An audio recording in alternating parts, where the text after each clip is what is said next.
Mike Place has been a stalwart with the Holland Safety Crew for a number of seasons now, and he's going to explain a little bit about what actually goes on when the safety crew arrives at a scene of an incident. To the fans in the stands, they may not recognize that there's actually a plan of attack, but give us an example. A couple-car incident on the track. How does the crew actually approach this? Who does what out there?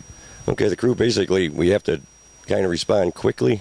We check the drivers first, and then if there is a spill on a track, we have to make sure that spill is cleaned up properly.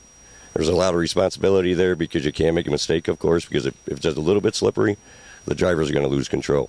So there is a lot of responsibility to take that. That's why sometimes it does take a little longer, like with gear oil. That's a little bit more slippery of a fluid. It does take longer to get that prepped up and cleaned up. Like radiator fluid, stuff like that, we can lay down a light coat. It'll dry up quick. We run them through it a couple of laps. Everything's good. But like I say, there is a lot of responsibility to that because you have to make sure it's definitely safe. Now, you're also coordinating what's going on out there. Obviously, the driver's safety is first and foremost, and some of you guys have some EMT background behind you? Yes, we have a couple of guys that have the EMT background that do respond quickly, talk to the driver, make sure the driver's responsive. We do make the call for the ambulance coming out and stuff like that if we think anything is, in jeopardy with the driver. But they're qualified. They've been with fire companies, stuff like that, so they're pretty qualified to do that. You also have to deal with kind of directing traffic down there at times, too, and you get a whole bunch of cars parading around under yellow going right through the scene where you guys are working. Yes, we have a guy, Dennis. He does the directing of the traffic at an incident. Also, sometimes we have to look at the situation, position, the truck, stuff like that to get it away. And Dennis has a lot of responsibility because, like I say, you definitely have to make sure you coordinate. Look up at us. It's a lot of hand signals. Keep the traffic low. Keep the traffic high. It's quite a bit. Now, when there are multi-things happening at various ends of the track, let's say somebody laid down some oil at some point and there was a collision at the other end, how do you divide how you deal with the situation? Well, like I say, these guys they've been in it for quite a while. They've been trained.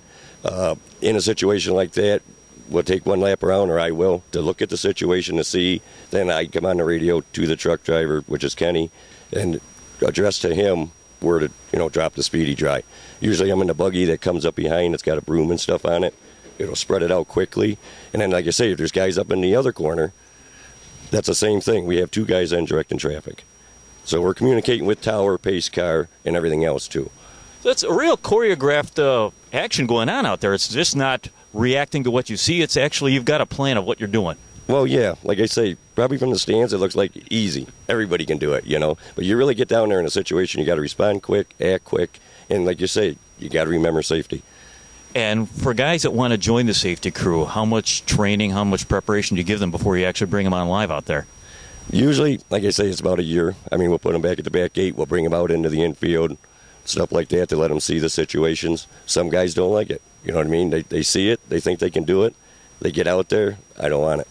But like I say, it's a lot of prepping up. And like I say, the guys are pretty good. Some of them do have backgrounds, but you don't really need a lot of experience because it's all on-hand training with us. Learning by doing. That's just what it is, yep. And you've been doing this for quite some time yourself. How long have you been at this now, Mike? 28 years. 28 years I've been with it. And for the fans who may think you guys are getting a free show in the infield, quite often you're not really catching what's going on with the race itself. No, not at all. That's like I say, I was talking to one of the guys tonight. Sometimes it looks like we have an easy night. But I'll tell you what, one night we could make up for 3 nights. It can be hectic. Typically, how much speedy dry do you go through in a night, presuming it wasn't a really bad night? Usually about 4 bags. We'll go through 4 bags. And that's a lot of stuff out there. Yes, it is. It don't seem it. And like I say, I know sometimes, people look at it and say, why they lay that much? But again, it all depends on what fluid's laid down. Well, hopefully, Mike, we won't see you guys out on the track all that much tonight, but in the event that we will, which undoubtedly we will, have a good night tonight. All right. Thank you so much. That's Mike Place telling us a little bit about what the responsibilities of the safety crew are here at Holland.